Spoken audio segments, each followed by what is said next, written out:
Good evening, everyone. Terry, Steve, Roger. If you guys have video, we'd love to see your smiling faces. It's always helpful for the presenter to get feedback by seeing everyone while they're presenting. So if you have video, we'd love to see you. Maybe tell us where you're at also, if you wouldn't mind. We have a few minutes here. Steve, you want to tell us where you're at?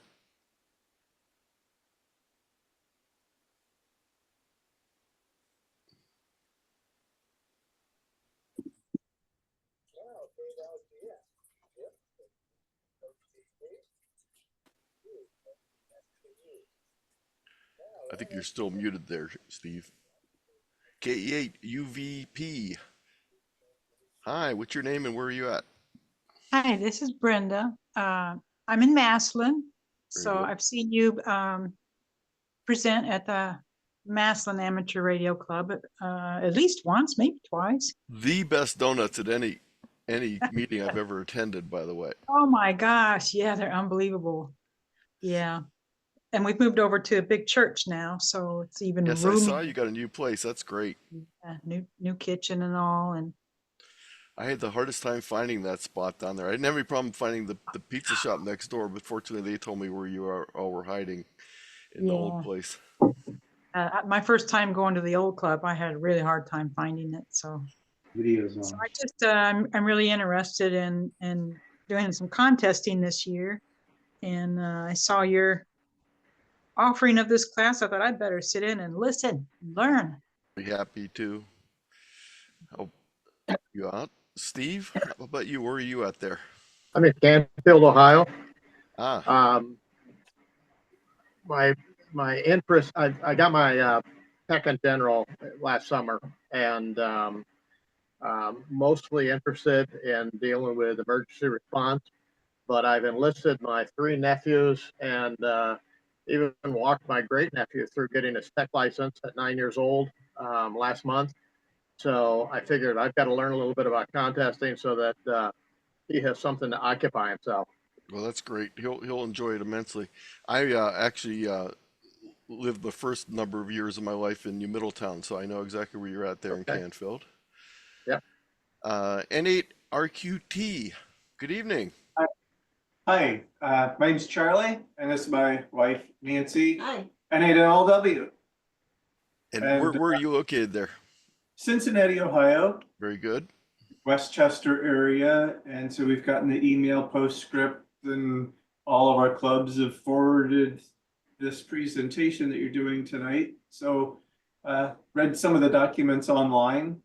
Been having fun with the, I don't know, a couple of Simplex guys we've been talking to 16, 20 miles away on 2 meters. So with our antenna, we're 930 feet above sea level, so we should be able to do pretty well. Oh, very good. Hi, Dave. Tell us where you at there. Greetings. If you know New Middletown, you might know Ellsworth Township in Mahoning County. Absolutely. Yep.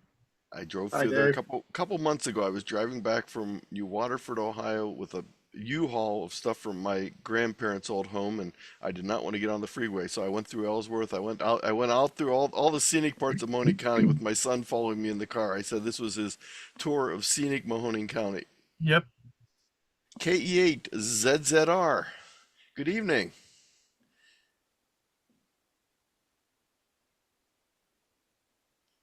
I think you're still muted there. Still muted. We'll come back to you. Terry or Roger. Hi, this is Roger. I'll get my video up and going here shortly. Oh, very good. KE8PHY, Kilo Echo 8, Papa Hotel Yankee. Even though I managed to somehow squeak by and get my extra, I'm still very much a novice. We all started somewhere, I know. So I'm here to learn and maybe take part in some contesting. So we'll see. Well, very good. Terry, good evening. Good evening. K8UUO. I'm in a little town called St. Louisville, Well, very good. north of Newark. Very good. This is John? first Zoom, so I don't know what I'm doing. Okay. John on the iPhone?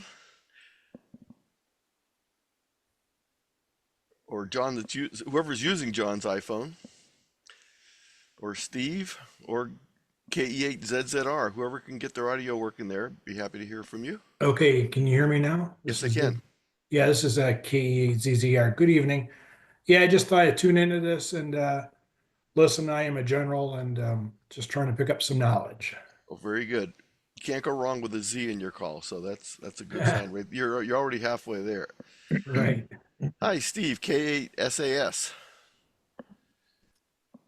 Good evening, everybody. How you doing? Very good. Where are you located? Garfield Heights, just outside of Cleveland, Ohio, up north. Very good. Greg, AB8GJ. Good evening. Where are you located, Greg? You're muted. Outside of Cincinnati to the east, about 20 miles in Mount Orb, Ohio. Very good. Bill, KD8RLB. Good evening. Where are you located?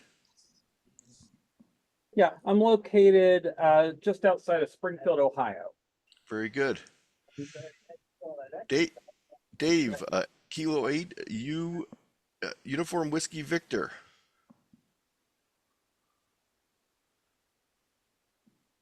Oh, okay. And now that you leave your video on, that way I can tell who's who. That's great. I did talk to you already.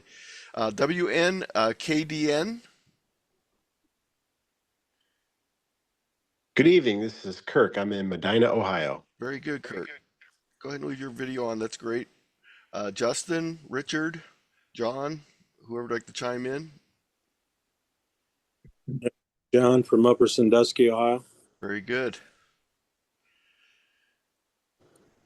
Hey there, Justin, Goshen, Ohio. Good. Oh, we're getting WA6s now, so we're reaching out there, Tom.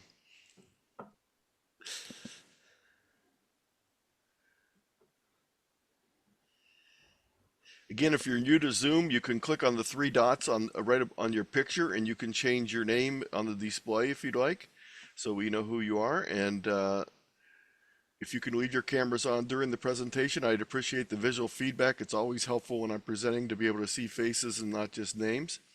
So I'll turn it back over to Tom until we're ready to get started here.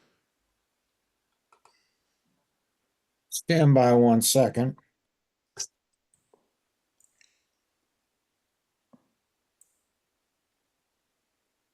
I'm not going to answer the phone while we're doing this, but I am going to put my call sign up underneath my name there. And yeah, I just want to say welcome everyone here tonight. This is something that came about at one of our meetings for the officers of the Ohio section. And generally we have had an ARRL Simplex Contest every year. We did not have it the last couple of years.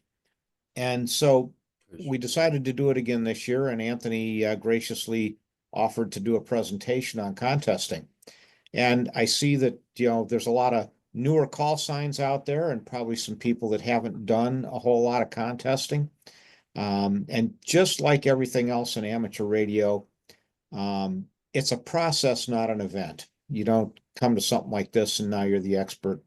It's a process. You come to some things like this, you go out and do it, then you come to back to some things like this. And every time you do it, it's a learning experience. And every time you do it, hopefully you get a little bit better, have a little bit more fun. And Cancel second timer. Just a good thing. So I want to thank you all for being here. Let you know that I am the one that puts out the postscript and the Ohio Section Journal.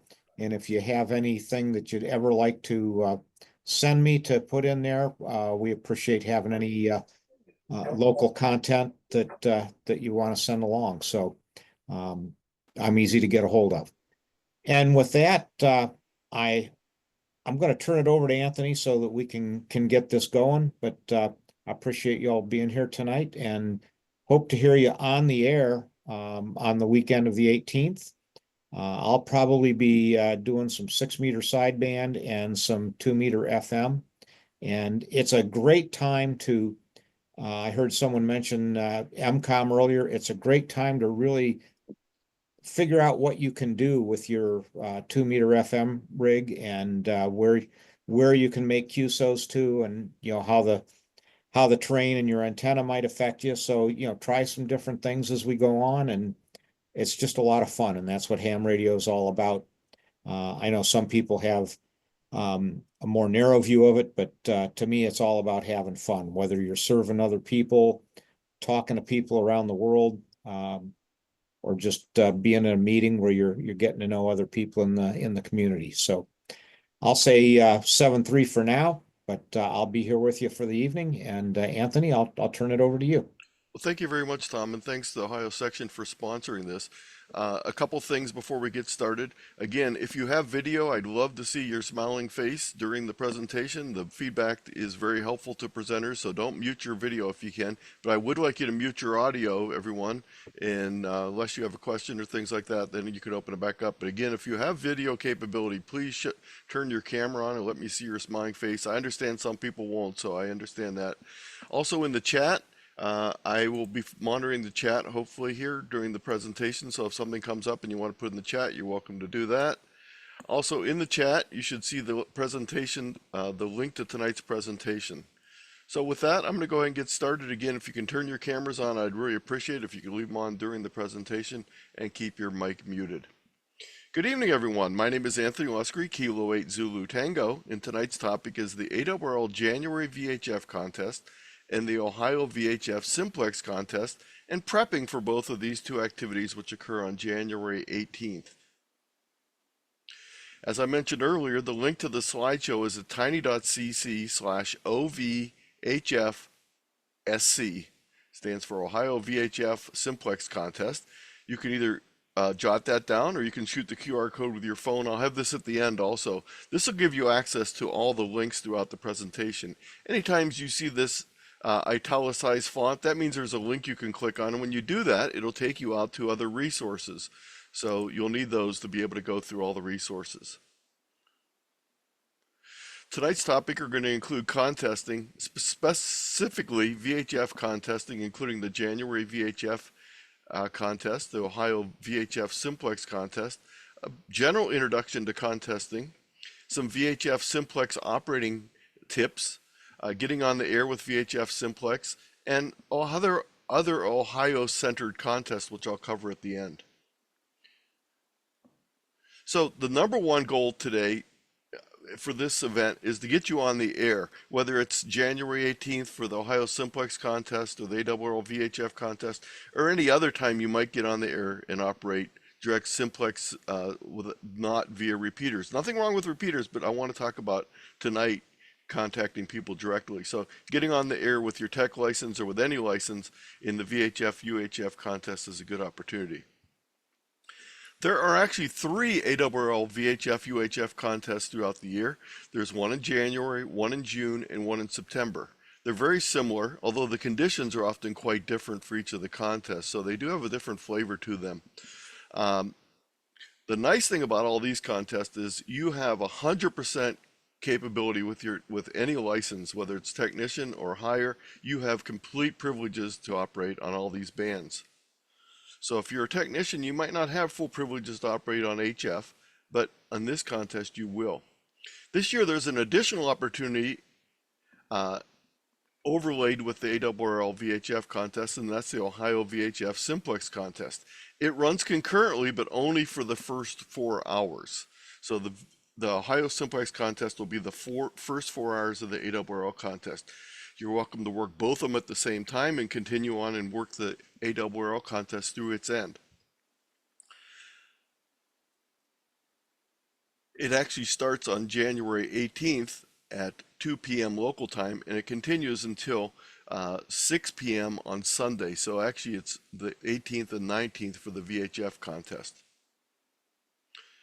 But Anthony, all this sounds like a lot like contesting, and I'm not a contester, you might be saying.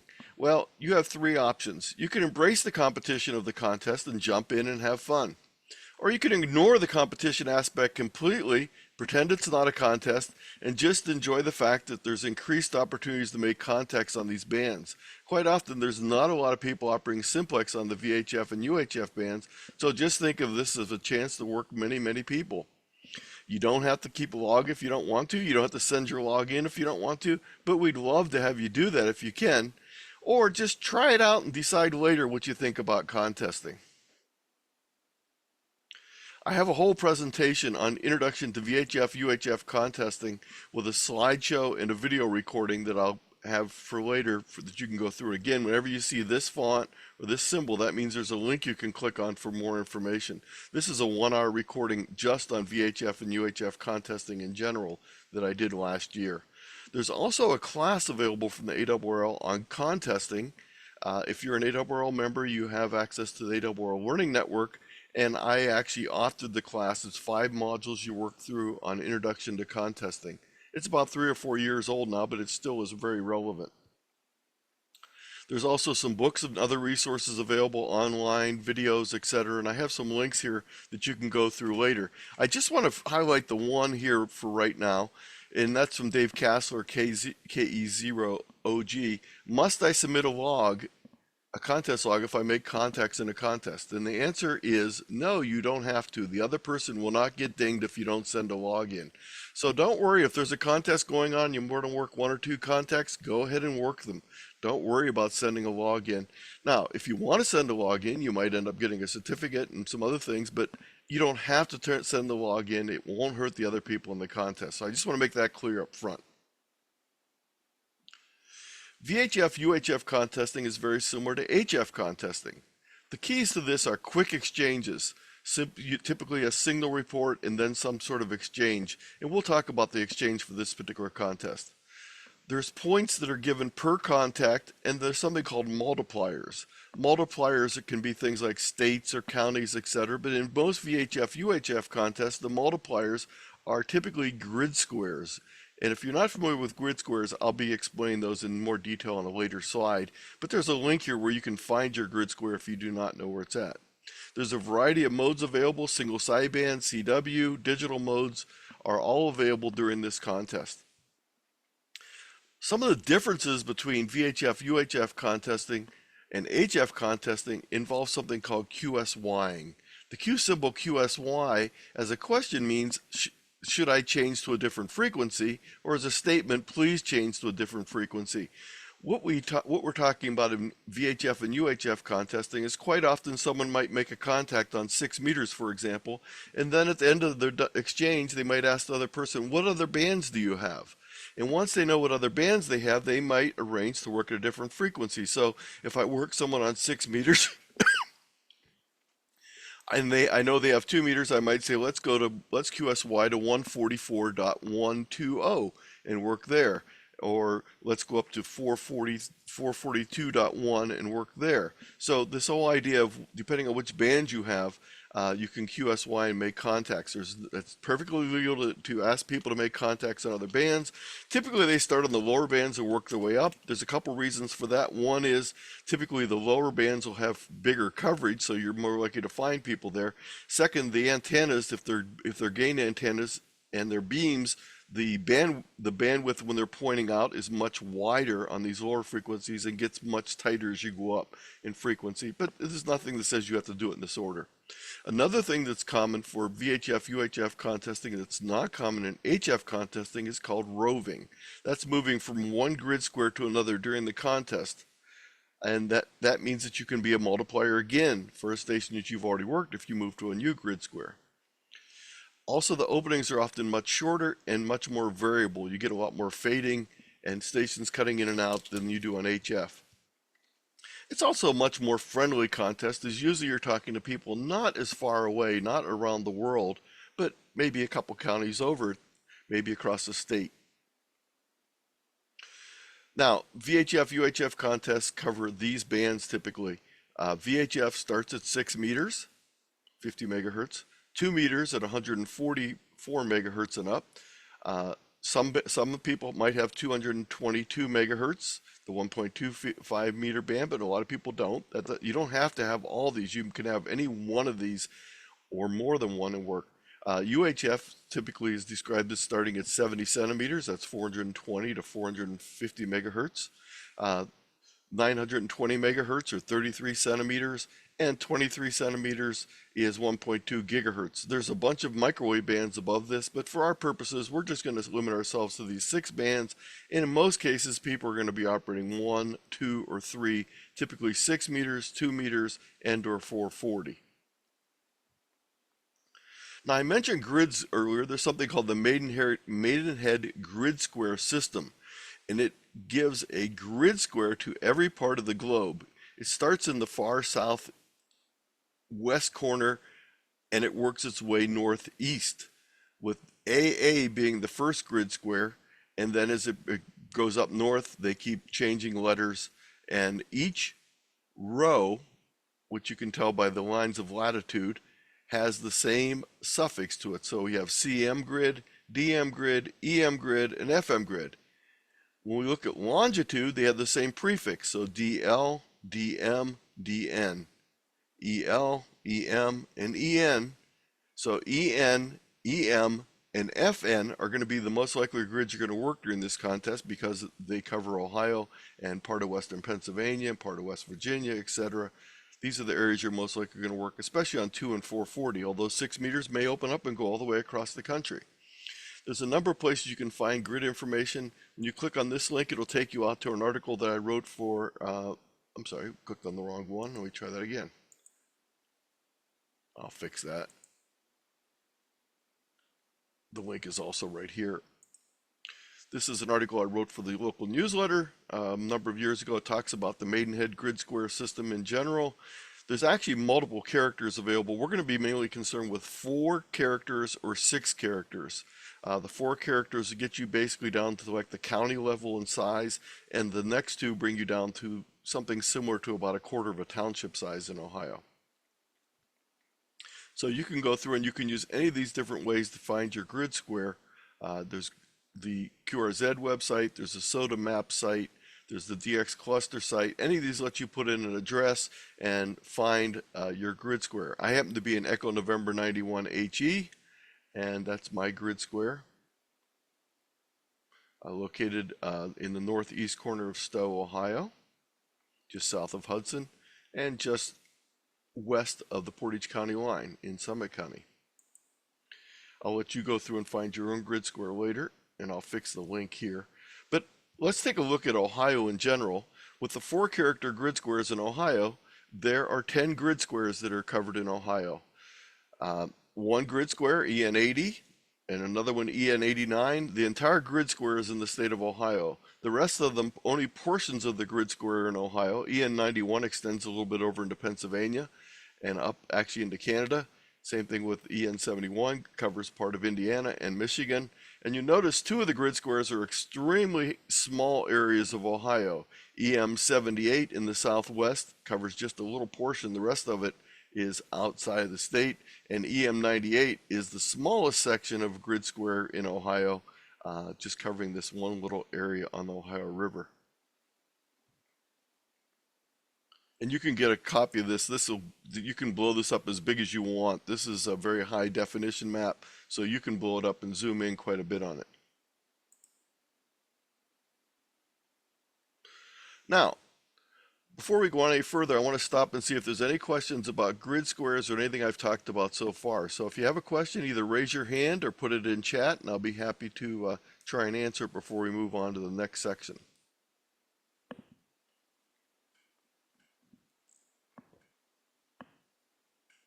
Okay, seeing nothing, I'll continue.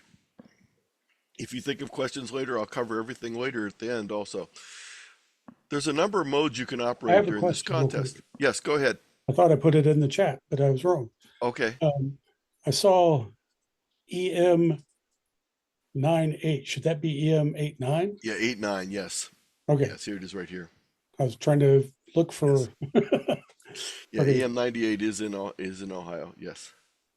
And I got to fix this. One spot it says 98, the other spot it says 89. And Yeah, they're both Ohio grids. Both of these are Ohio grids. Oh, maybe I'm just not seeing 89 on the left. EM 89 is Chillicothe, and EM 98 is just this little section here off, mainly in West Virginia, actually. Down at the bottom down here. Oh, okay, I'm just not seeing 89 on the left then. Yeah. Okay. It's on the map, but it's not on your list. Yeah, I got to add it to the list here. You know what? I think there's 11. I think I forgot this one when I did it. Okay. Does anyone here live in this little area? This is a very interesting thing for Ohio contest, of course. Now there's a bunch of other EM at 98 out there, but all the grids are the same size for the most part. Yes, I'll fix that little error. As long as I'm not confused anymore. Yes. There's actually 12 areas, I think. Yes, I think there is. I think my counting was off, so I'll fix that.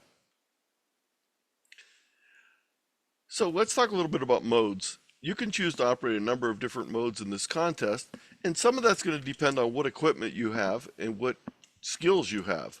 So voice mode, single sideband is one of the possibilities, but your radio might not have single sideband capability. So FM is another voice mode, but only analog FM. What I mean by that is no DMR,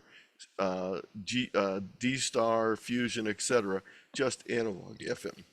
Now digital, and we're not talking about those digital FM modes here, can include things like FT8, FT4, JS8 call, MT63, and there's a variety of versions of this. Olivia, Thor, these are all digital modes that require a computer interface to operate, but it's not difficult, and I'll talk a little bit about that. And if you have CW capability and you have CW copying capability, you can operate CW. So you have a variety of modes you can operate that are valid for the contest. All contacts must be made station to station simplex. In other words, not through a repeater, not through a satellite, not through an internet link, any type of things like that, hotspot, cross band modes, etc. So it has to be simplex station to station. Now, I keep talking about both contests, and they're not exactly the same. The Ohio VHF Simplex Contest does have some slight differences, and I'm going to go over those now. But if you're going to operate the Ohio Simplex Contest in addition to the ARRL contest, make sure you also read through the rules, and I'll show you how to get to those. The first thing is it's only the first 4 hours of the contest, so you can work both of them during the first 4 hours, and then you can submit your log for the Ohio Simplex Contest with just the first 4 hours, but you can do all the hours for the ARRL VHF contest. There's a slightly extended exchange. In other words, the exchange is a little bit longer for the Ohio Simplex contest than it is for the ARRL contest. Instead of using the 4 grid squares, it's going to use 6 characters. So it'll be 2 letters, 2 numbers, and then 2 letters. So when you look up your grid square, you want to find out what your 6-digit grid square is. You can exchange a 6-character grid square in the ARRL contest, no problem. People are just going to ignore the last 2 digits in the most cases, but you need to know your 6-digit grid square for the VHF Simplex contest.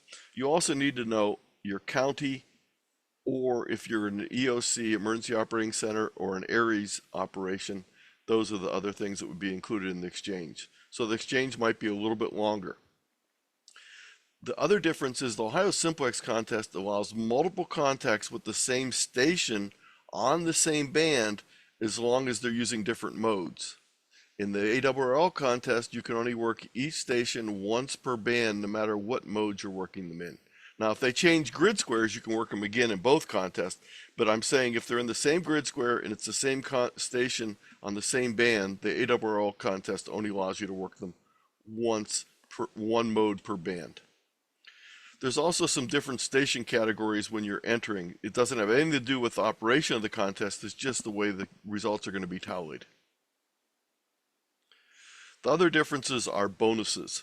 There are no bonuses in the ARRL contest, but there are some bonuses in the Simplex contest.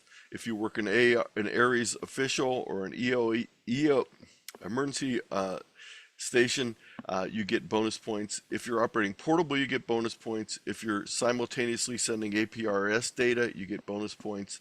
And you get bonus points for the number of counties you work. None of those count as bonuses in the ARRL contest, but they do count towards the Ohio Simplex contest. And the QSO point values are slightly different. There is no special values for QSO points in the ARRL contest, but in the Ohio Simplex Contest, FM analog gets you 5 points, FM digital gets you 10 points, and each other QSO gets you 2 points. So for the full rules for the Ohio Simplex Contest, you want to click on this link, which will take you out to all of the rules that are there, and I will fix that link because it's wrong. But here's what it is. You go up to the rules at the top, and it has all the rules in detail here. And if there's questions about this, I'll answer those at the end, but I'm not going to go into it any deeper right now. So what I want to talk about is a little bit about contesting in general. There's some myths that a lot of people hear about contesting. You might have heard this from your friends, or someone might have told you, and there's some myths that it's all about the equipment, that you have to have a super station to be able to work contests, and that's not the case at all. We'll go through and bust some of these myths in a few minutes here. The second one is, myth is that your radio or antenna is not good or new enough for contesting. There's also a myth that you can't use FM in contest, in VHF, UHF contest, and there are opportunities to do that. You need an amplifier to contest. You need a tower and a beam antenna to contest. Let's break some of these myths. Even simpler old radios can still make contacts, and actually I would say someone who knows how to use their radio well with an older radio is going to be much more effective than someone who has a brand new radio that hasn't learned how to use it yet. So don't worry about the age of your radio. It's not the equipment, it's how you use the equipment. The largest number of contacts on VHF, UHF contests are typically now FT8 and FT4. Single sideband and CW are the next most common, but there is some FM activity, and especially in this contest with the overlay of the Ohio Simplex Contest, you can be guaranteed that there'll be FM activity throughout the state of Ohio. So it's an additional opportunity, and that's very good if you don't have a radio that can do single sideband or digital modes, and you just have a simple FM radio. That means there is activity for you in this contest. But again, remember, that's only FM simplex activity. Talking about the amplifiers, if you do have an amplifier, that puts you in a different category completely, because most contests separate out by power of the stations operating. So you don't need an amplifier. Matter of fact, if you do have an amplifier, it makes it a much more competitive category. As far as antennas go, good antennas always help, even more in VHF contests than they do in HF contests, but they're not a panacea. A simple dipole or a vertical can still make lots of contacts. Some other myths are that new operators cannot win contests. There's way too much to learn, and if I don't finish in first place, there's no benefit for me in contesting. Well, with so many contesting categories available, even newbies can finish first in their category or place in the top 10. There are a lot of resources for new contesters to learn more, but don't worry, you can learn it as you go along. So just jump in, get started, and you'll learn as you go along. Don't worry. No one's an expert, and no one wins every time. It took me 40 entries in the CQ Worldwide before I got first place in the world, but I had plenty of fun along the line, and I actually won some first in the US contests. So don't worry about winning, worry about operating. Many contest operators enter contests to pursue awards, improve operating skills, or just to have fun. So what do you need to get started in contesting? You need a radio or radios and an antenna or antennas. You need some basic operating skills. You need a list of available contests, contest dates, rules, etc. And I have links for those in this presentation. And you need a way to log your contacts. Although paper logs are still acceptable for some contests, computer contest logging is the preferred method for most contests. So you can write it down on a paper, but if you want to do computer logging, it's really recommended. For more information on antennas, I have a whole 1-hour presentation on VHF and UHF antennas, and this is the slideshow that goes along with that. You'll see that it goes through a number of different factors on setting up antennas, different types of antennas for everything from handhelds to mobile radios to multi-mode radios, etc., to mobile radios. So that's all available for you to take a look at.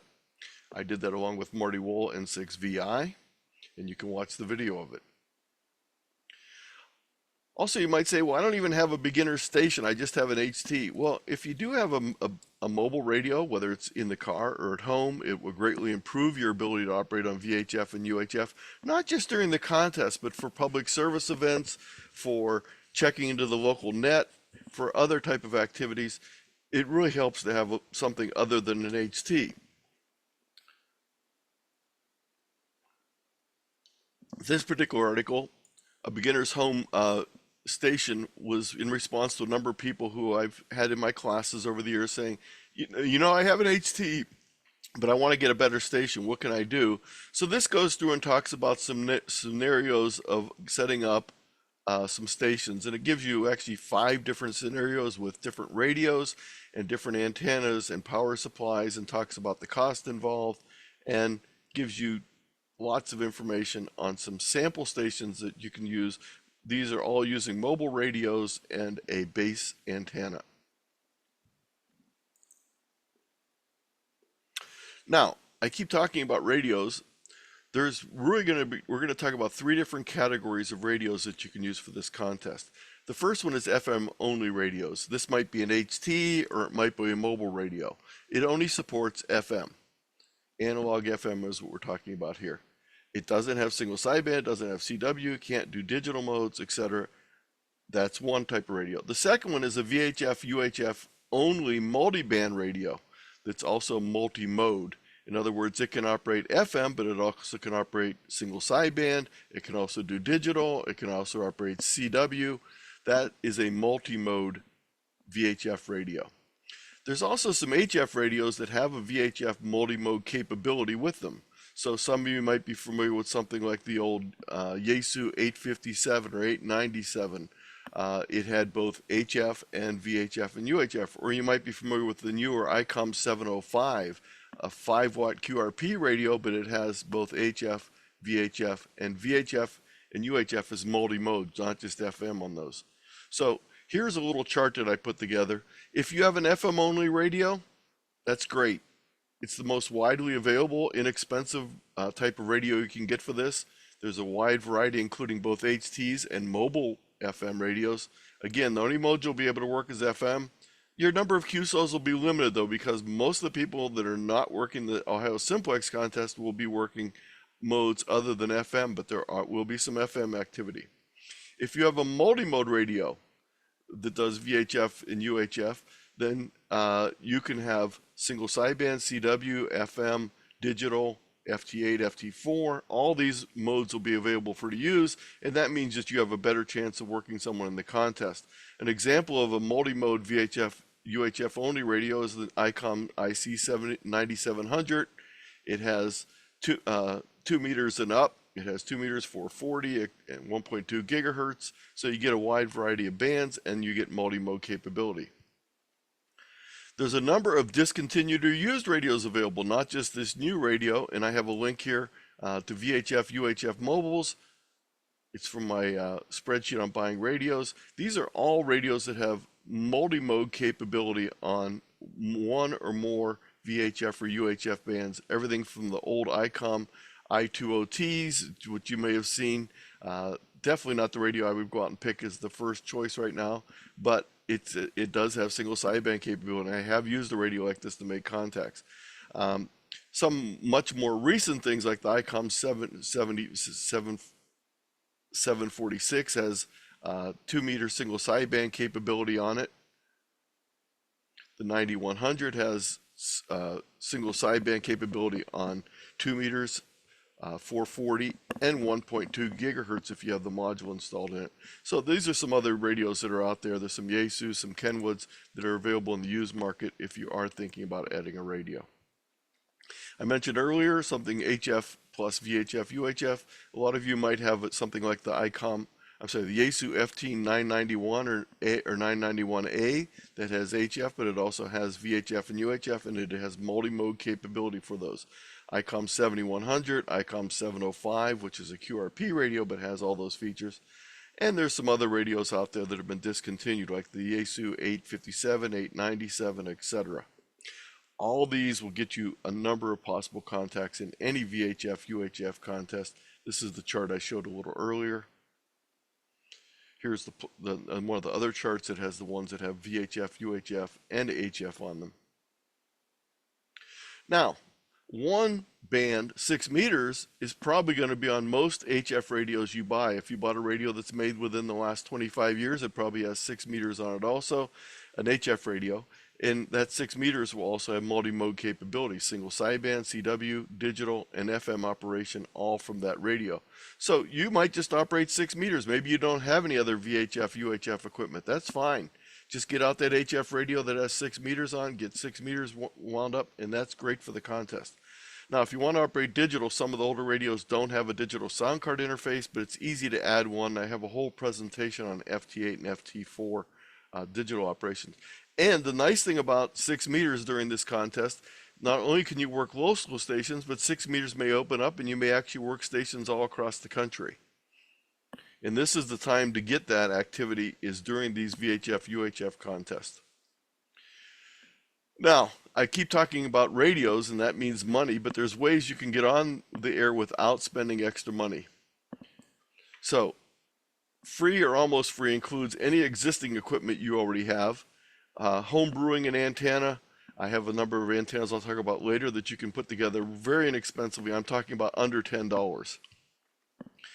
Using a 10-meter antenna that you might already have on 6 meters with an antenna tuner. I worked my first 48 states on 6 meters using a 10-meter antenna with an antenna tuner on my old Kenwood 680. So yes, that can be done also. Or borrow equipment from someone, or work with another ham who has VHF, UHF radios.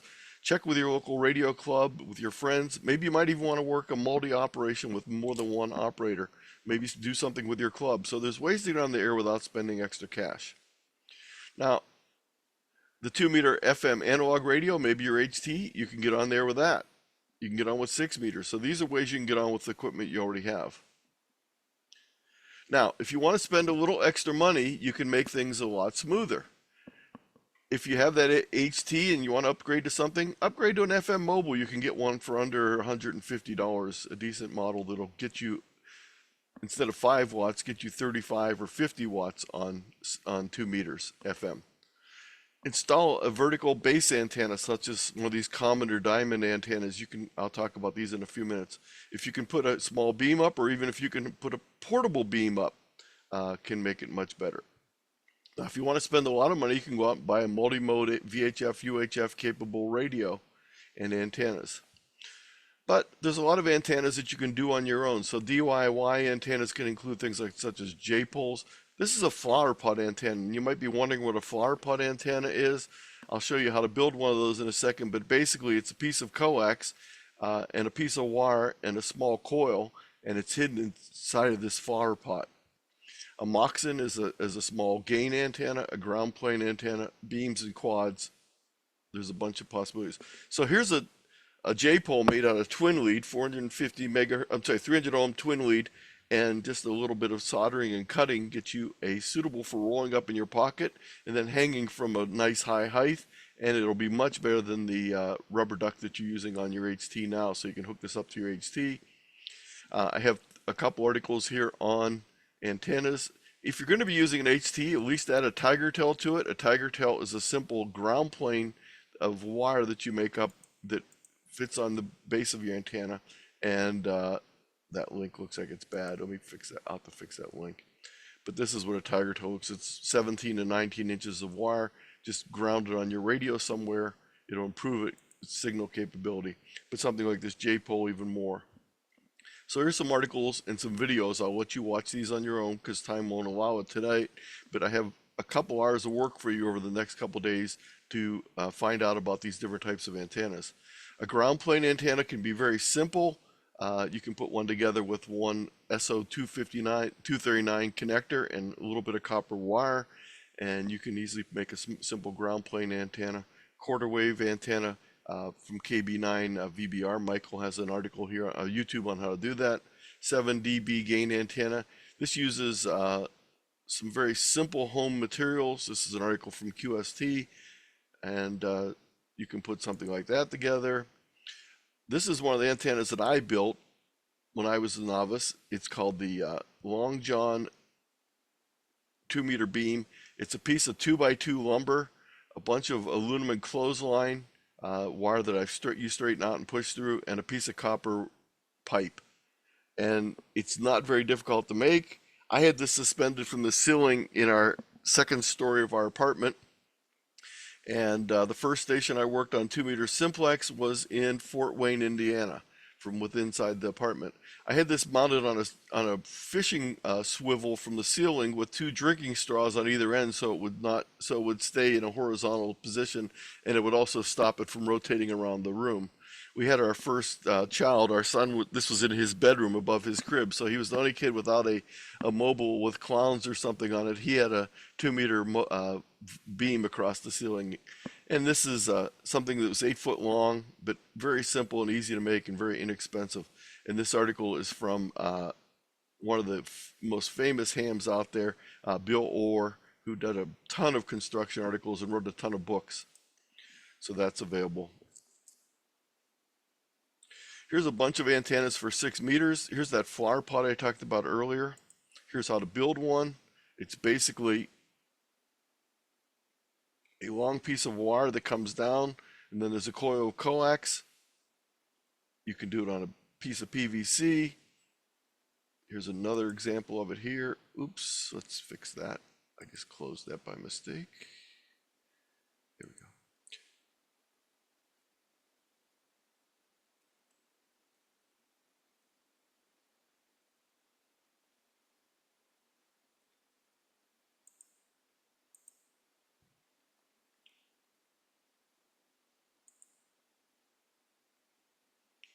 Okay, I went back to the wrong one again. Let's try that one more time. Okay, so this one has a still shot here. Basically, it's got it in millimeters here, but you can convert that to inches. So you just basically take a piece of wire and attach it, or you can strip off the coax shield and use the coax, the center conductor of the coax. It's got 13 winds of this on a PVC mount, and you can hide it behind a tree. You can do anything you want with it. You can do it for different bands, but that's what a flower pot antenna is, if you'd ever heard of that. Here's a DIY Moxon antenna. There's also a commercial one available from the ARRL. It's a 10 meter and 6 meter Moxon. It's about $200 for that. But this one is something you can put together very inexpensively. Now, if we're talking about commercial antennas, you can go to your favorite radio store or call them up or go online and order this and have it here in plenty of time for the contest on the 18th. If you don't have something like this, it'll improve all your VHF, UHF contacts. It'll let you check in the net. These are base fiberglass antennas. They're different lengths, starting at about 3 foot and going up to about 15 foot in length. The longer they are, the more gain you get. But they are an omnidirectional vertical polarized antenna, great for FM communications, checking into your local repeater, checking into your nets, etc. They start at about $69 and go up to $250. Different brands, Comet, Diamond, Hustler, there's a number of them, and they just work. They're very simple to put up. You can take a simple pole and mount it on a tripod on your roof. A friend of mine who just got his license needed to put something up. I had just taken down some old chain link fence, so I had a 20-foot piece of chain link fence rod. Simply put a hole in the ground, put that up in there, put this on top of it, and all of a sudden, many, many more contacts. Or something like a handheld beam. This is one designed for satellite operation, but it works great for 2 meters and 440 portable operation. This is an ARRL antenna. There's both ARRL and elk, anywhere from $100 to $200. You might want to get a longer beam. They start going up in price, about 150 to 350. Gets a little complicated, anywhere from 6 to 20 elements on 2 meters. This is a log periodic. It covers everything from 6 meters through 1.2 gigahertz. They're not real cheap. They averages about $350 for one of these, and they are a little awkward, but they would work also. Again, I have a whole slideshow that I mentioned earlier on the VHF, UHF antennas, and I also have something called the antenna guide that I put together a number of years ago for Field Day, mainly focused on HF, but this goes through pros and cons of different types of antennas, and then if you scroll down, you'll find a whole section on mobile antennas and VHF and UHF antennas, satellite antennas, general antenna resources, etc. How can you make your antenna better? Well, the trick is to get it up in the air as high as possible, especially important on VHF, UHF, and any line of sight contacts, is you want it polarized the same. Now, the convention is for FM, we use vertical polarization. For for single sideband and digital, we use horizontal polarization. So what happens if you put something like this up that's vertically polarized and you want to make contacts on single sideband? It'll still work, but it won't be as good. But it'll still work. I've talked all the way to Virginia on single sideband on 440 with my little antenna on the roof. A lot of it depends on what the other station's like, what they're running, how much power, how much gain they have.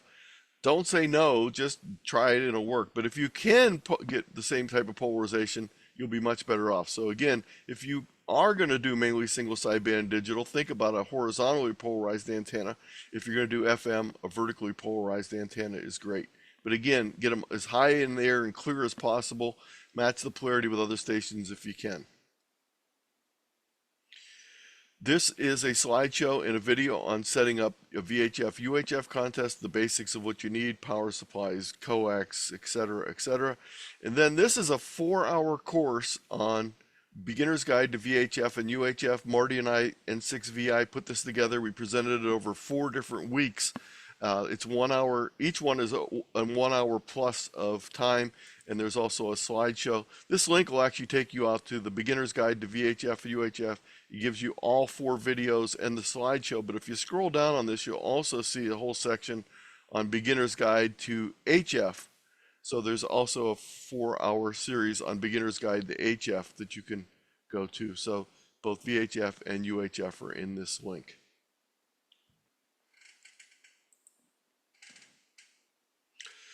I also have brief presentations on making contacts, on how to make a single sideband contact. It says HF, but it's the same thing for VHF, single sideband contacts. There's a slideshow and a video. Digital, there's a slide showing you on making digital contacts on HF and VHF, basically FT8 and FT4. And there's also a slideshow on making CW contacts. If you're interested in more information on FT8 and FT4, I have a whole presentation on digital sound card modes. If you're interested in CW, I have a whole presentation on called Fun with Morse Code. Talks about getting skilled at operating Morse code and operating a number of different things. So if you're interested in those, take a look at these presentations. Now, if you do have a radio that's capable of doing FT8 and FT4, if it has digital capability, it all basically has to have a single sideband capability. You can't do it on FM, but you can do it on any radio that handles single sideband. You can do that very simple with WSJTX. And if you're already operating WSJTX on other bands, or even on VHF and UHF, for the contest, you only need to make a couple small changes. So you go into your settings on WSJTX, and you click on Set File, Setup, Advanced tab right here. Once you click on the Advanced tab, check this box for Special Operating Activities, then choose North American VHF. Then click on the little box that says CQ with individual contest name and type ARRL in there. Click OK, and you're all set to go. So you can make contacts on 6 meters, 2 meters, and 70 centimeters. These are the frequencies for FT8 and FT4. Now, WSJTX already has the frequencies in for 6 meters. You'll have to type the frequencies in manually for 2 meters and 70 centimeters, and then FT4 frequencies. If you want to use JS8 call, which will let you operate, give the more details that you need for the Ohio Simplex Contest, there's a link here on JS8 call, which is similar to WSJTX, but a little bit different than FT8 and FT4. And if you want to operate the other digital modes I talked about earlier, they use FL Digi, MT63, Olivia, Thor. These are both free programs, just as WSJTX is free. These will let you operate digital mode, sound card modes. As far as logging goes, I mentioned you could log on paper, but I would suggest you think about setting up a computer log, not just for this contest, but for all your logging as you get more and more active in amateur radio. And I have a whole slideshow here on logging software, and there's a video that you can watch. It talks about not just contest logging software, but logging in general. There's two main contest logging softwares that are by far the most popular. N1MM Logger Plus is a free open source software. There's a link here to go get the software. There's also a slideshow and a video on using it. It does not provide complete support for the Ohio VHF Simplex Contest, but it does provide complete support for the ARRL VHF UHF Contest. So if you're using this logging software, you're either going to have to make some notes of additional details, such as the counties that the stations are sending, and jot that down, or you can use the Control N function to make a note for each contact with that additional information for the Ohio Simplex Contest. The setup, basically, you go in, create a new log in the database, you choose the contest that says ARRL VHF Jan, which is the information for that. You need to put your grid square in the contact information, and then you're ready to go. There's another software that's very popular, N3FJP. It's a commercial software. It's not very expensive. It's $8.99 for the VHF only contest. But if you are interested in this, I would suggest you try out the demo, and if you like it, pay the $59.99, then you get all the contests, not just the VHF contest, and you get the general logging software also. But again, it does not provide direct support for the Ohio VHF Simplex Contest, but it does for the ARRL VHF Contest. Now, why participate in these contests? They're great for completing things like the Worked All States. They're great for getting VUCC, which is VHF UHF Century Club, similar to the DXCC for working different countries, but this is for working grid squares, and the number of grid squares you work depends on the particular band you're on, but you can get awards for that. Many categories are small enough that even a newer contester has a chance to win a category. I was in New Mexico a couple years ago. I had my portable 817 with me with a little rubber duck antenna. It was the VHF UHF June contest. I got on from the hotel I was at. I was using the downspouts and the railings of the balconies as reflectors. I worked about 20 contacts, sent my log in, and I got first place New Mexico QRP in the VHF UHF contest. So you might win a category when you don't realize it. If you want to operate mobile, VHF UHF Rover is a great idea to do, and then you don't have to worry about antennas at home. You can go out and set up portable antennas or antennas on your vehicle. Here's a video. I'm not going to play it for you right now, but you can go through this video from Scott, and he talks about a newbie operating Rover and how he set up to operate Rover from his vehicle for VHF UHF contest. A neat thing about the VHF UHF contest is they're rather friendly. The atmosphere is friendly, laid-back competition. It's a chance to connect with old friends around the state. It makes for great club competitions, both between club members and between local clubs. It includes all licensees, tech and above. It's more laid-back atmosphere than many of the high-pressure major HF contests, and it still gives you a chance to work multiple different modes. Getting ready for the contest, the first thing you need to do is plan your operation, decide what you want to do. Do you want to operate fixed from home? Do you want to go to a portable location with a specific grid square and set up a portable station? Or be a mobile rover station that moves around during the contest? Or maybe your club wants to set up a multi-operator, multi-band operation. Have all your radios installed before the contest. Again, the preferred polarization is FM is vertical, single sideband, CW, and data are horizontal polarized. If you're going to use software, try it out ahead of time so you know how it works. Find stations. You can use suggested published frequencies. You can also use DX cluster, and you can also spot. There's no limitations on using spotting. There's no such thing as assisted in VHF, UHF. Spotting is fully allowed and encouraged. Some tips for newer contesters: make sure you read and understand the contest rules ahead of time. Make sure you know your exchange. Contest QSOs should be kept streamlined. Send only what is required. Avoid excessive information. Repeat only requested information. Don't give everything 2 or 3 times unless someone asks for it again. Not all contesters will be on the suggested frequencies. Tune above and below. And if you've never operated single sideband before, it's not channelized like FM is, so you need to adjust and tune the frequency, tune the station in exactly. If you are operating FM, they're sort of channelized, so know what the simplex channels are that are used for FM, and they're all in that beginner's guide to FM, I'm sorry, to VHF, UHF I talked about earlier. Know the CQing station's call sign before responding. Nothing worse than answering a station, making the contact, and they go, "What? Can you repeat your call? I didn't get your call," when they've been sending it 10 times every minute for the last 3 hours. So make sure you know their call before you call them back. If CQing, give your call sign frequently enough that people don't have to ask you for it. If you're a rover, when you move to a new grid, let people know you're in a new grid so they can work you again.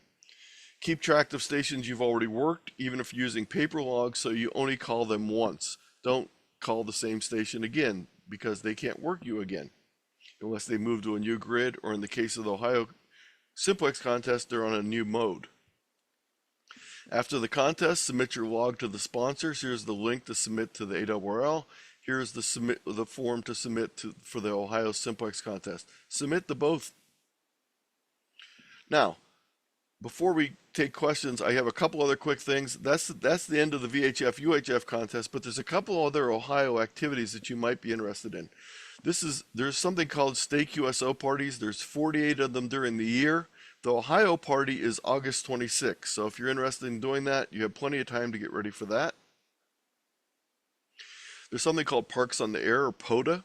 If you haven't heard about it, you're probably under a rock, because it's one of the most popular growing activities in amateur radio. And you can operate from any of the state parks in Ohio, and people will be glad to work you. There's also something called OSPATA, which actually predates and probably was one of the ways that Parks on the Air became popular. It's called Ohio State Parks on the Air. It's held the Saturday after Labor Day. So it'll be September 6th, 2025. Again, you operate from Ohio Park, similar to field day operations, usually about 1 to 4 hours. It's an HF contest, not a VHF contest, but it's an Ohio-centric contest. So I'll go ahead and take questions, but again, the tiny.cc VHF SC will get you access to this whole slideshow. I'll leave this up on the screen so you can shoot the QR code. I also have the link to the Ohio Simplex contest and the ARRL VHF contest. And if you need a PDF of this, you can click on the link here. Before I leave that up on the screen though, we're going to take questions and answers. This is my contact information. And the last slide is all of my presentations. I have a few presentations available. If your local club would like a presentation, I'd be happy to do one. If you're close by, I might be able to do it in person. If you're far away, I'd be happy to do it via Zoom or Meet or any type of electronic format. So, and you can also go to these. There's slideshows for all of them. Many of them have videos that I've recorded at other presentations. So take a look at that big list. But again, we'll go back here and we'll take questions, and you can shoot the QR code while we're doing that. So either raise your hand or put it in chat. Either way is fine, and I'll try and answer any questions you might have. Oh, by the way, Tom is recording this, so he's going to post it afterwards. So if you need to go back and listen to something, or if you want to share this with your friends, Tom, are you going to be posting it where, on the website or on YouTube, or you're muted?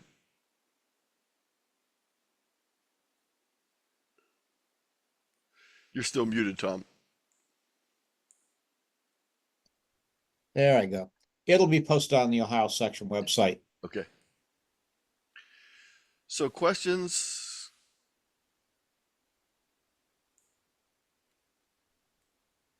Well, that's a really dumb question.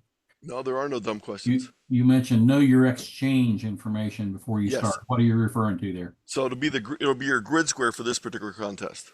Okay, thank you. And for the VHF Simplex contest, it's going to also be your county. So if you go to the VHF Simplex contest, you'll see in the rules here, they have information on the exchange. Rule number 4 tells you exactly what the exchange is. So for example, Jason here on FM, he's saying N8EI, Summit County, EN91DB. So I would be Summit County also. I happen to be in Summit County also, and I would be EN91HE. So again, know your county, which you probably already know, and your 6-digit grid square for the VHF Ohio Simplex Contest. For the ARRL one, you just need to know the first 4 characters, so it'd be EN91 in that case, and they don't do the county as the exchange. Got it. Thank you. You're welcome. That was a great question. It was a dumb question. So other questions, please.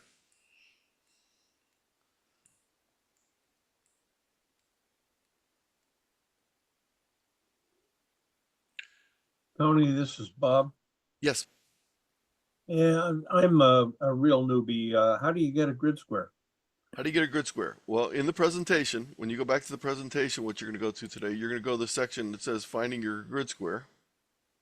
Sorry, I tuned in a little late. Oh, no problem.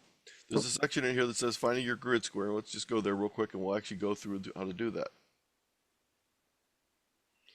There's only 70 slides in this, so it took me a few seconds to get back up there, but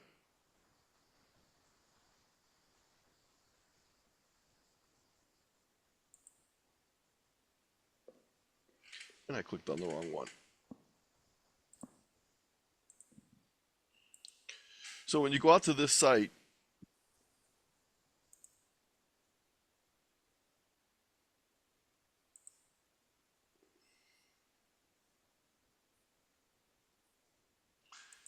you can either go to the Levine site right here. This is what it looks like. And you put in your address.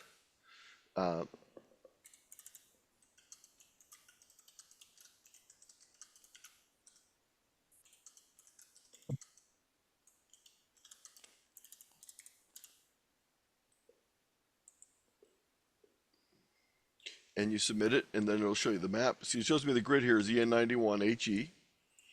And it'll show the map, and I'll confirm that's where I'm at, and that's where I'm at right there. Or you can just put in the zip code, or you can put in your call sign. In most cases, it'll find your call sign. Let's just try someone here. We'll put Tom in here.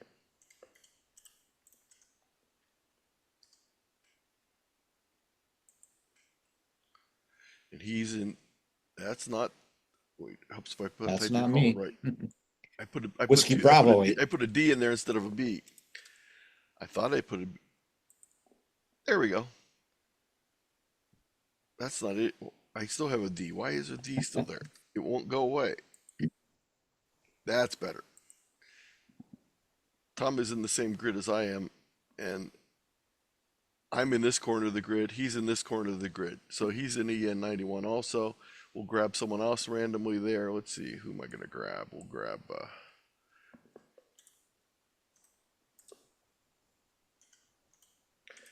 Cindy. She was one of my students in my class. So she's in EN90. She's not in 91. She's in East Palestine area. And you can also zoom out on this. So you can see she's EN90, actually EN90 RT actually covers both Ohio and Pennsylvania. See, it's not right on the line there. So this is one of the easiest ways, the Levine site. I'll put this in the chat here, but there's a number of other ones also available on the in the slideshow presentation. I Anthony, won't go through them all. Yes. you can also look it up on QRZ. Yes, you can. And that's in the information also. Yeah. So all these ways to find your grid square. And by the way, when you do this, the other neat thing, here's the one from QRZ. We'll go there real quick. The other thing you can do when you're doing this is once you know your grid square, you can also find out everyone else that lives in your area, so you can find all the other hams that live near you. So here's all the hams that live in EN91 HE. And see here, over here is where, okay, why am I not finding, you're right here, but what there, you're hiding under, there's Tom. And here I am right over, let's zoom in a little bit.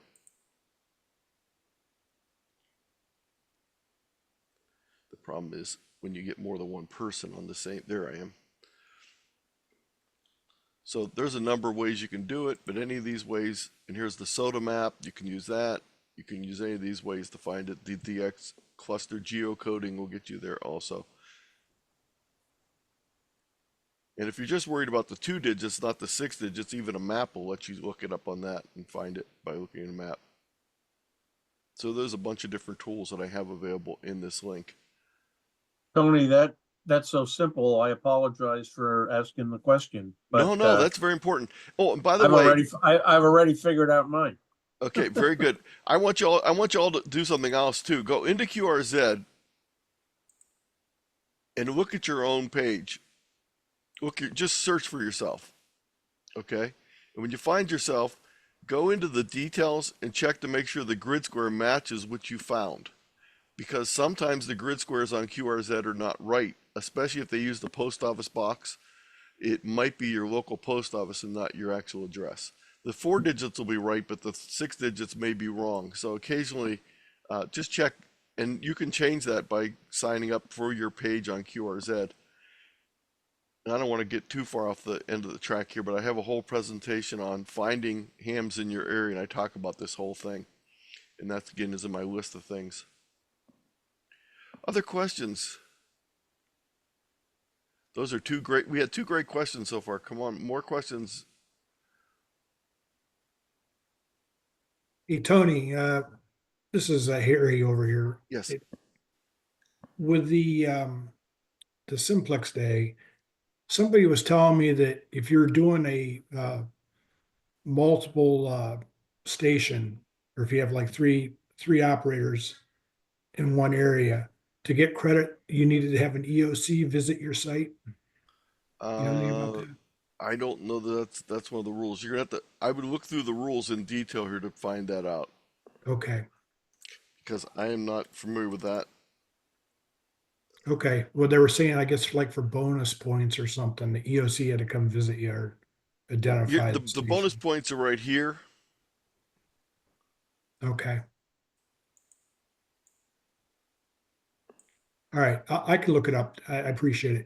Hey, this is a very good information you presented tonight. I learned quite a bit. So Well, thank you. And I have the general information on contesting too. The exchanges are different for different types of contests. It can be anything like a serial number. It might be the state. It might be a grid.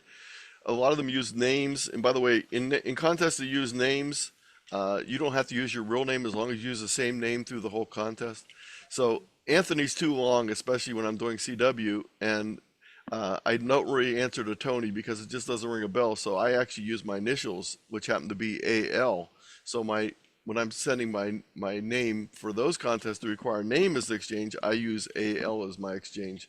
Everyone assumes my name is Al probably, but I like the way it sounds. It sounds nice on CW, and it's quick and it's easy, and it's only 2 characters instead of 7.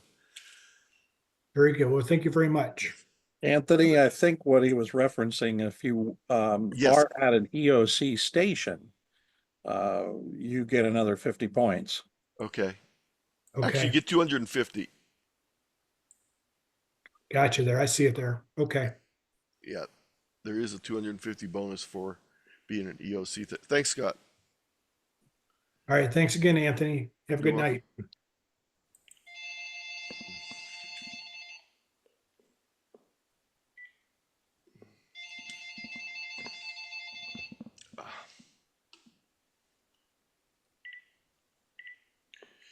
Other questions? Sorry Yeah, about the phone there. if I can, unless somebody Yes. else jumped in. Go right ahead.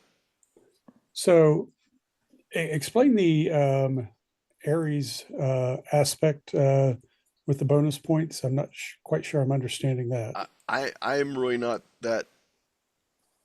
I'm not the person to answer that question. I can Okay. tell you that they are included. I would look over the rules and information. There's also an FA. There's other information on that site. Let me bring that share back up again.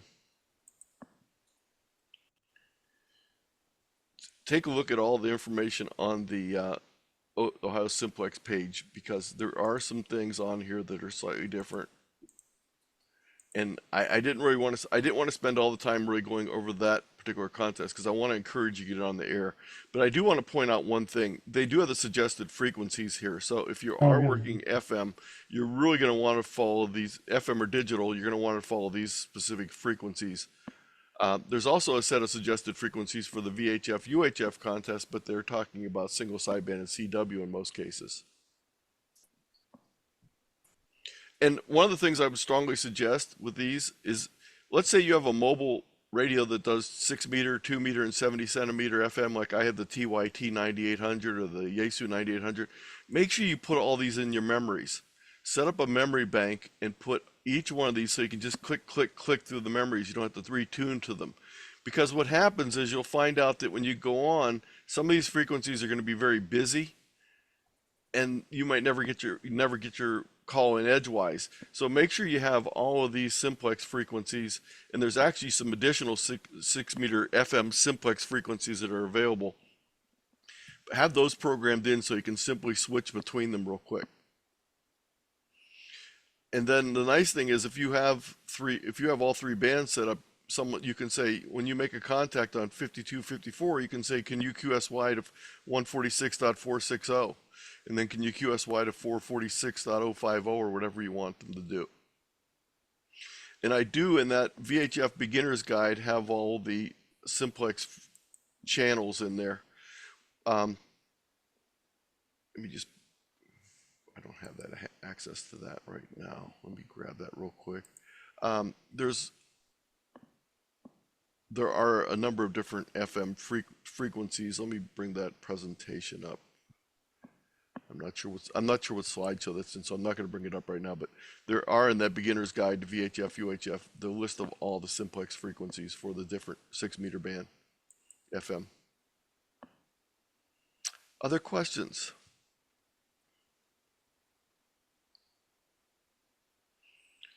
So the first thing I would suggest is if you are interested in doing this, get your FM radio tuned to 146.520 and start listening for some simplex. You'll be surprised. You'll hear people calling. That's the national calling frequency for 2 meters, 146.520, and have that on and start listening, and that'll give you an idea of what you're hearing from the station that you have set up.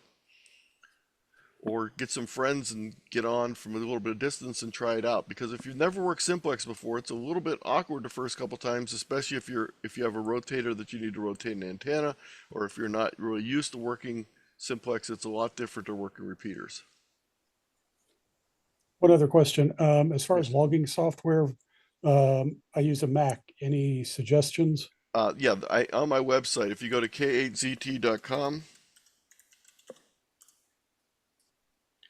and then up at the top where it says operating, there's one that says logging. It has logging software for Mac and for Linux on here also. So like Skocum Logger, and there's another one here for Mac. I don't remember which one it is. So these are some of the different softwares for different operating systems.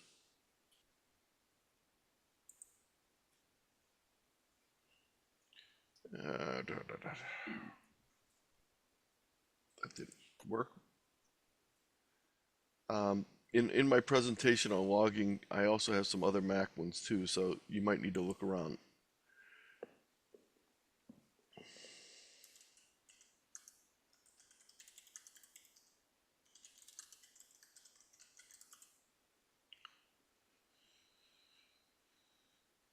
There's one called Ether. I've not used that before.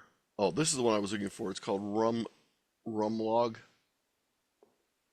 That's probably the most popular one, and it's free.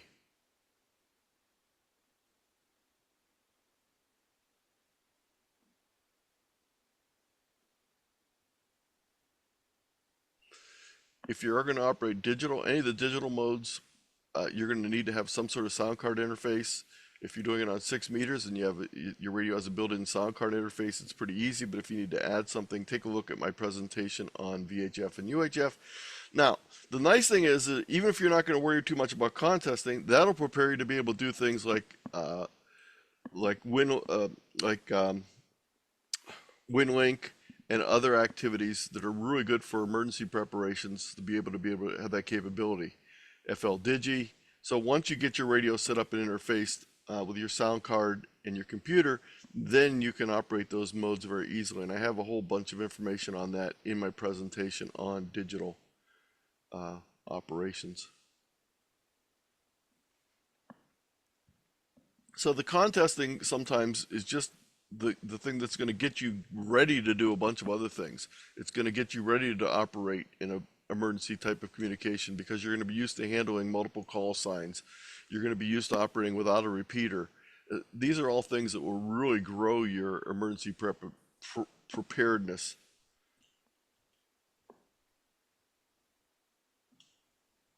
Oh, by the way, I forgot to tell you the prize. You don't get large cash money for winning any of these contests.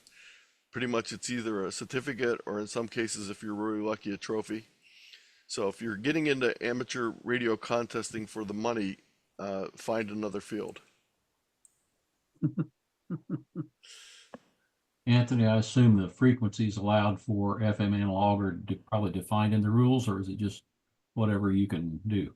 I'm sorry, there are specific simplex frequencies you should stick to the band plans for. So let me go there real quick. I think it's in this presentation that I have on beginners. Nope, it's not that one.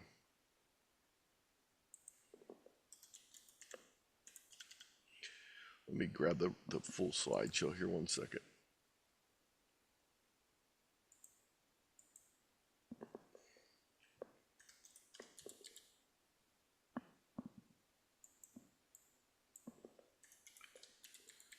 This is one of the problems with having a couple hundred presentations, then you can't necessarily find them all immediately. There we go.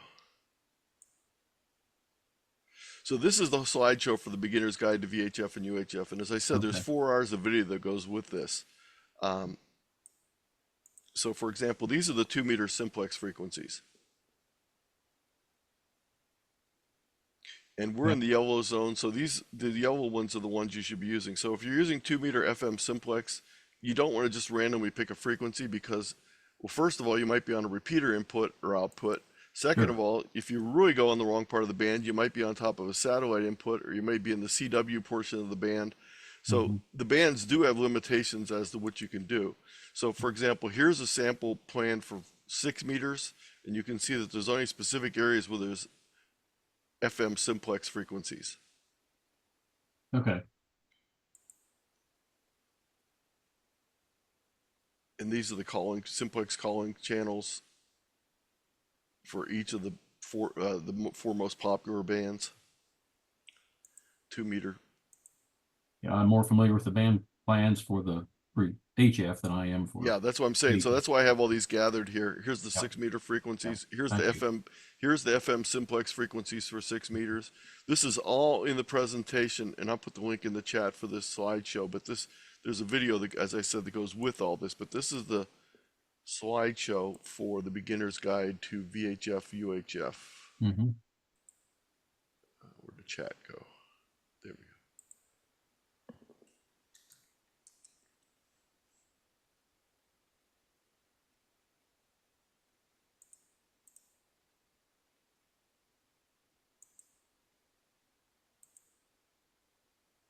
And these are the frequencies for single sideband and CW. This is the most active variety. So if you're, it's a pretty big band on 440 or on 70 centimeters. So you're going to want to, be looking in there where people are going to be at. So if you do have a multi-mode capable radio, this is where you're going to want to tune for single sideband.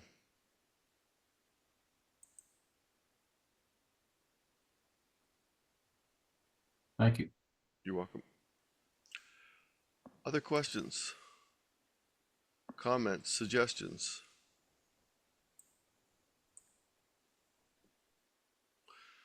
Also, if you are a technician and you're interested in upgrading to general, our local radio club, the Cuyahoga Falls Amateur Radio Club, is starting a online class on Sunday, the 12th. That's this Sunday.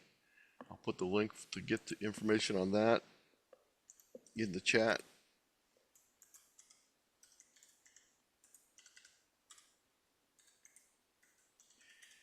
It's tiny.cc/BAHAMG. It's in there, and it'll be 6 weeks. It'll be Sunday afternoons from 1:30 to 4 o'clock, and we will also be doing an extra class license prep later in the spring.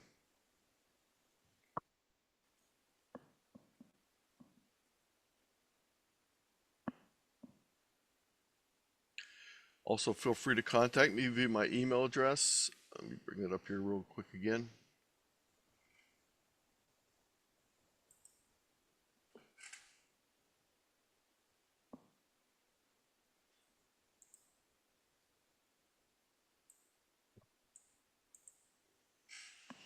You can do it at k8zt@arrl.net, or actually probably better to do it at k8zt73@gmail.com.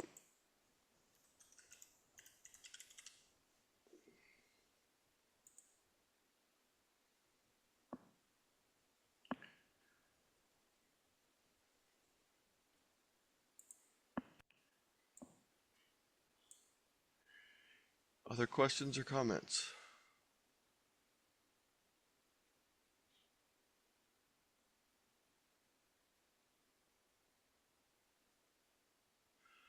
Well, hopefully I'll work some of you in the contest. If not, I'll work you on the air. And again, if any of your local clubs would like any of the presentations that I have available, I'd be happy to do a presentation for your local group. Anthony, thank you very much You're for welcome. hosting this for us tonight, and lots of good information there.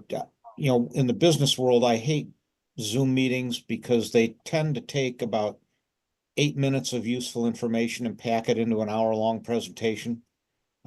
This is quite the opposite. There's a lot of good, useful information in what Anthony had, and the biggest difference is there's lots of holes that you're going to need to fill. He's shown you where all the information is that you can get that you're going to have questions on. So that very, very good explanation and presentation, and we appreciate that. Lastly, as I said, one of the things that you need to do is, you know, you got to start somewhere, get out there and get on the air, have fun with it. This particular VHF contest, either one of them, both of them together, it's not as intense as some of the HF contests are. You're not going to be, you know, just inundated with call signs and activity. So I think one slide called it a little bit more leisurely and relaxing than some other contests could be. So don't be afraid to get in there. You might want to listen to one or two cues first just to get the rhythm of it, but don't be afraid to get in there and give it a try. And you know, that'll set you up for your next contest, for your next one. Every time you do it, you'll get better. At the end of a year, 2 years, 3 years, 5 years, whatever it takes, you'll be awesome and you'll be having a lot of fun. So that is the key here. We're all doing this because we enjoy it, and it's a lot of fun. And I thank you all for being here. Before you run, Tom, I just want to mention to everyone, if there's other things you'd like the section to cover with a Zoom session like this, just let Tom know and we'll be happy to find someone, or I'll do it, or whatever. We'd love to be able to do things for the people in our area via the section. So just let Tom know if there's any topics you'd like covered in a future Zoom session. Yeah, if you're not aware, the Ohio section in the ARRL is the largest section in the ARRL as far as membership goes. Now there's some other states like California. They have more active hams than Ohio does, but they break it down into different sections. So we are the largest section in Ohio.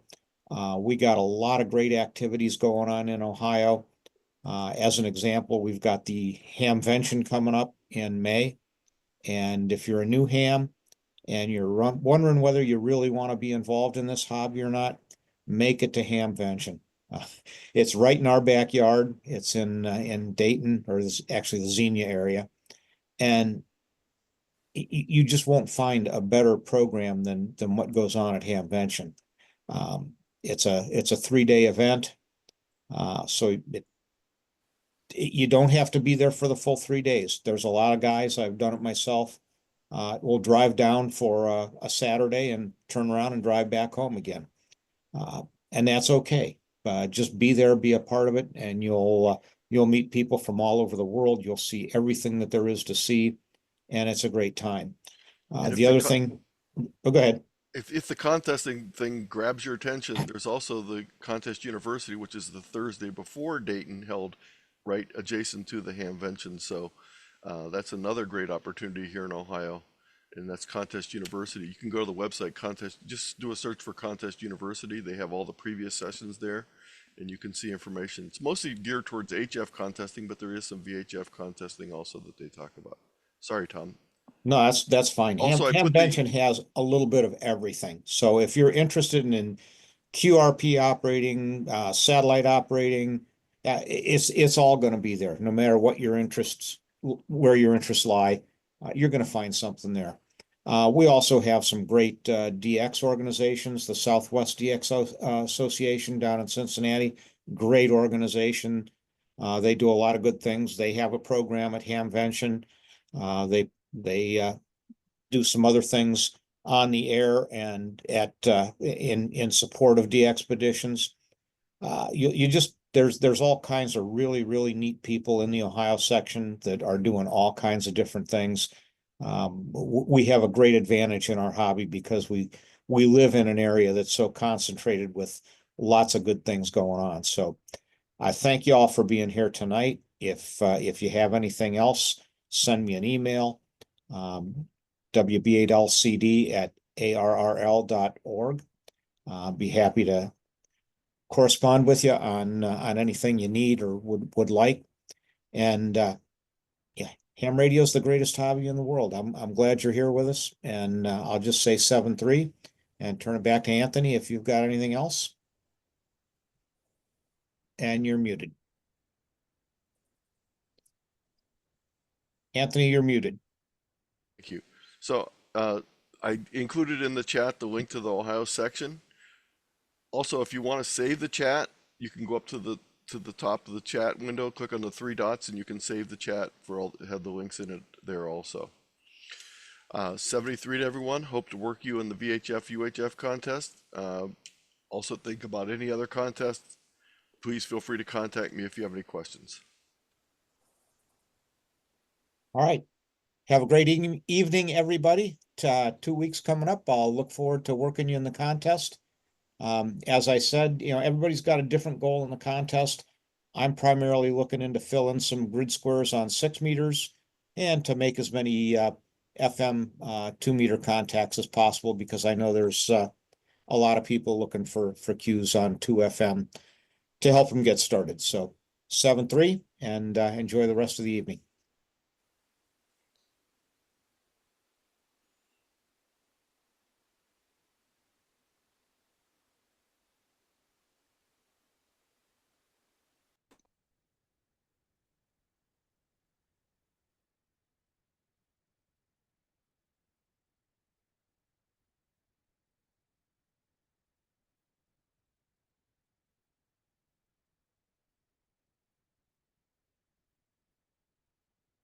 Good night, Mark.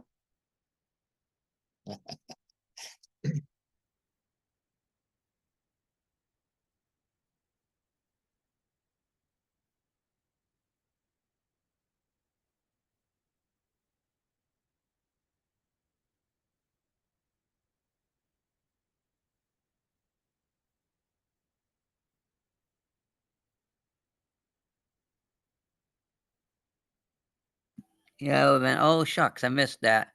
I'm glad I went and checked my email. I was looking for something else. Well, QCW Chapter 1 is going to do their meeting on Zoom this weekend because never know what Mother Nature wants to throw at us.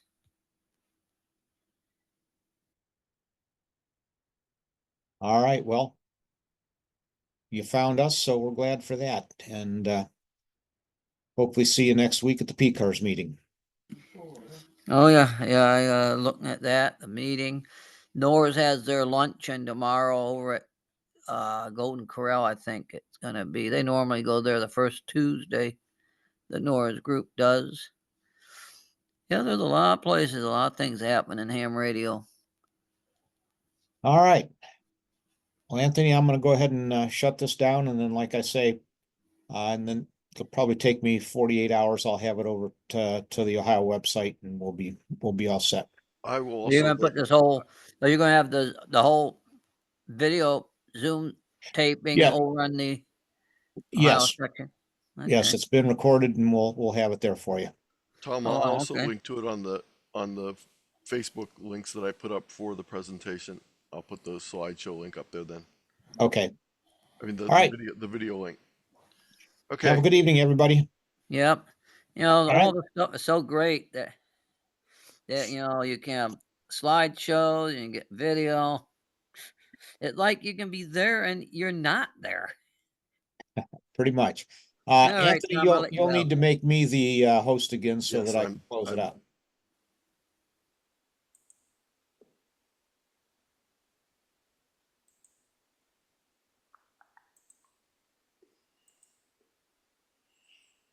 All right. That's why I didn't leave, because I knew I would have shut the meeting down when I left, because I hadn't switched you over. Yeah, well, I've had that happen before. Yes. It usually works itself out, but all right. Good night, everybody. We'll talk Good to you night. later.